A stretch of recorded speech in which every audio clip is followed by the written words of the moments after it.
कब ना उतर से बड़े प्यार से मेरी बीवी ने किया है। क्वेश्चन कि how to maintain the emotional stability, that is a big issue. मतलब इमोशंस में जो उथल पुथल होते रहते हैं उसको हम कैसे स्टेबल रखें। सो ओवर थिंकिंग, लाइक कुछ भी चीज़ हो उसके बारे में हम सोचते रहते हैं, मतलब उस टाइम वो काम छोड़ के दूसरे काम की तरफ कैसे जाए। Good question. मतलब कि over thinking, the problem of over thinking कि हम सोचते बहुत ज़्यादा हैं, करते बहुत कम है। तो ऐसा कैसे हो कि हम उतना ही सोचें जितना हमको करना है, ना उससे ज़्यादा ना उससे कम। हमारी अपब्रिंगिंग होती है तो वैसे ही हमारी थिंकिंग बन जाती है, तो वो चेंज नहीं हो पाती। जैसे हमारी पेरेंट्स की थिंकिंग जैसी होती है वो हम चेंज नहीं कर पाते। जैसे उनकी एक ही बात है कि यही रास्ता है और ऐसी सक्सेस मिलेगी, तो वो ना चेंज होना चाहते हैं और वो हमारी ऐसे करते हैं कि हम भी चेंज नहीं कर पाते उनकी वजह से। तो हमारी थिंकिंग एक ही रास्ते पे चलती है कि अब यही चीज़ है और ऐसे ही होगा, तो एक पर्टिकुलर माइंडसेट बन जाता है हमारा, तो वो चेंज नहीं हो पाता है। आप क्वेश्चन ये पूछ रहे हो कि किस तरह से हम अपनी थिंकिंग को उससे अलग करें, क्योंकि उस थिंकिंग का हमको कुछ बेनिफिट नज़र नहीं आ रहा है। क्योंकि हम उनकी लाइफ को ध्यान से अगर ऑब्जर्व करेंगे तो हमको उनकी लाइफ में कुछ बहुत मज़ेदार नहीं नज़र आ रहा है। तो अब हम इससे ये आइडिया लगा सकते हैं कि अगर हमारी थिंकिंग भी वैसी ही रही जैसी उनकी थी या उनकी है, तो हमारे साथ भी वही होने वाला है जो उनके साथ हुआ है या हो रहा है। तो क्या हम चाहते हैं हमारी लाइफ बिल्कुल वैसी हो जैसी आपकी पेरेंट्स की है? हाँ, तो ये पहला स्टेप है। द मोमेंट यू से नो, तो अब यहां से आपकी थिंकिंग बदलने लग जाती है। अदरवाइज आपके जो डिसीजंस होंगे वो फियर के ऊपर होंगे। नहीं तो आप क्या कहोगे कि नहीं, घर वाले जो कह रहे हैं वो कर लो। पहले आपको ये पूछना, हाँ ठीक है कर तो लो, वो तो एक सेफ एंड सिक्योर ऑप्शन है कि जो वो कह रहे हैं चुपचाप करते चले जाओ। लेकिन उससे होगा क्या? उससे मान लो आपको एक ऐसी लाइफ मिल जाएगी जैसी आपके पेरेंट्स की है, तो क्या आपको वैसी लाइफ चाहिए? अगर चाहिए तो कोई प्रॉब्लम नहीं है, I am not judging somebody. हो सकता है आप कहो हाँ ठीक है मुझे ऐसी ही लाइफ चाहिए। पॉसिबल है या नहीं है? नहीं है। It starts from this, you know. ये आपको अपने आप से पूछना है। मैं आपको नहीं बताऊंगा कि मेरे लिए पॉसिबल है या नहीं है, वो आप मेरी आंखों में देख सकते हो। बाहर से आपको बहुत कुछ मिल जाए लेकिन अंदर कंफ्यूजन ही कंफ्यूजन हो, डर ही डर हो, अनलिमिटेड डिजायर्स हो। नहीं, एक्चुअल में अगर आसान बनाना है सब कुछ, समझ रहे हो ना? हाँ, कि सामने उस वक्त आपको लड़ना है। आपके सामने है कोई बच्चा है छोटा सा, मान लो आप कहीं पार्क में हो और उसको कोई किडनैपर उठा करके ले जा रहा है, तो वहां पर आपको ये नहीं बोलना कुछ नहीं है, सब सही है, सब सही है, जो होता है अच्छे के लिए होता है, जो होता है अच्छे के लिए होता है। ये इसको कहते हैं वर्ड्स में जीना। तो यहां तक हम पहुंच गए हैं कि अब हमारे माइंड में कोई कंफ्यूजन ना हो, कोई कॉन्फ्लिक्ट ना हो। खत्म। कॉन्फ्लिक्ट आया मतलब कि दो रास्ते आए। कंफ्यूजन क्या है, कॉन्फ्लिक्ट क्या है? सामने एकदम से दो रास्ते आ गए, अब यहां जाऊं या यहां जाऊं। यहां गया तो ये रास्ता जंगल में जा रहा है, लेकिन कहते हैं कि इस रास्ते पे आगे चल करके एक खजाना है। मैं इशारों में बात कर रहा हूं, समझते चले जाना, है ना। ये एक यूनिवर्सिटी है, यहां पर जाऊंगा, यहां से निकल करके ये हो जाएगा, हाँ यहां पर लाइफ सेट है।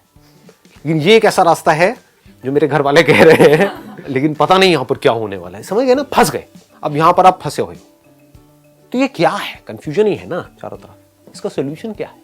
बताओ जी, लगाओ दिमाग। I'm sorry to say that I won't be able to accept your invitation or association because I spend most of time in solitude and speak only when I feel like speaking. So please do not contact me for any kind of seminar, lecture, conference, media interviews, television shows, social gatherings, awards, events, political discussions, business offers, etc. To be honest and straightforward, I am not interested in anything at all, irrespective of what you offer us. सुन लिया? इसके बाद भी अगर कोई contact करेगा तो महाबेशरम होगा। क्या आपका ये कर देंगे, वो कर देंगे, चाहिए नहीं। Not interested. देखो कितना अच्छा है ना नो वर्ड। नो वर्ड बड़ा कमाल का है। ये अगर आपकी लाइफ में नहीं है तो क्लैरिटी नहीं आ सकती जी। अब मैं ये नहीं कह रहा आपको भी यही करना है। I am not interested in any kind of job offer, what ever it is, I will be jobless. नहीं, मतलब कब करना है और कब रुकना है, ये दोनों चीजें हमको पता होनी चाहिए। कब जागना है और कब सोना है, कहां जागना है कहां सोना है, पता नहीं है दुनिया को। ये अगर पता हो तो माइंड कितना क्लियर हो जाता है। मैंने आपको अभी क्या कहा था, माइंड में क्लैरिटी कैसे आती है कि मुझे क्या करना है और क्या नहीं करना है? क्या इसको सुन करके आपको क्लियर हुआ कि मुझे क्या नहीं करना है? बताओ क्या नहीं करना है? Saying no to award shows. हाँ, लेकिन सिर्फ अवार्ड शोज नहीं था वहां पे सब कुछ है। आप एक बहुत बड़े सेलिब्रिटी बन गए। अब अगर आपके अंदर डिजायर्स हैं कि मुझे अब ये करना है, ये करना है, वो करना है, इस बैनर के अंदर भी आना है, ये भी, वो भी, वो भी, तो अब उस बैनर का जो बंदा हेड है वो आपको नचाएगा। आप उसकी कठपुतली बन गए। तेरे को मेरी इस पार्टी में आना पड़ेगा, जो मैं कह रहा हूं वो करना पड़ेगा, सुबह इतने बजे तक रुकना पड़ेगा, यहां जाना पड़ेगा, वहां आना पड़ेगा, ये करना पड़ेगा। क्या हो, गुलाम बन गए। You'll be a slave. आप किसके गुलाम हो? आपको लग रहा है आप उसके हो, नहीं, आप अपने ही डिजायर्स के गुलाम हो। पहले मेरे पास में बाइक थी, अब मेरे पास में छोटी गाड़ी आ गई, बस अब एक बड़ी गाड़ी और लेनी है ना? बस यहां पर इतना इतना और हो जाए तो उसके लिए मुझे एक प्रमोशन और चाहिए, और अगर मुझे जॉब से निकाल दिया तो क्या होगा? बाहर से अपना एक ऐसा फेस दिखाते हैं पूरी दुनिया को कि अपनी ऐसी इमेज बना करके रखते हैं। ये बनना है तो ऐसे बनो, आपकी कोई इमेज ही नहीं है। फकीर का कोई क्या उखाड़ेगा? मुझे खच्चरों की रेस में शामिल नहीं होना है, तो अब आपको सिर्फ ये फिगर आउट करना है कि what is it that I love doing, जो मुझे अभी नहीं पता क्या है और मुझे फिगर आउट करना है। यही तो खेल का मजा है। अगर आपको बिल्कुल क्लियर हो तो फिर तो वो स्ट्रक्चर हो गया ना।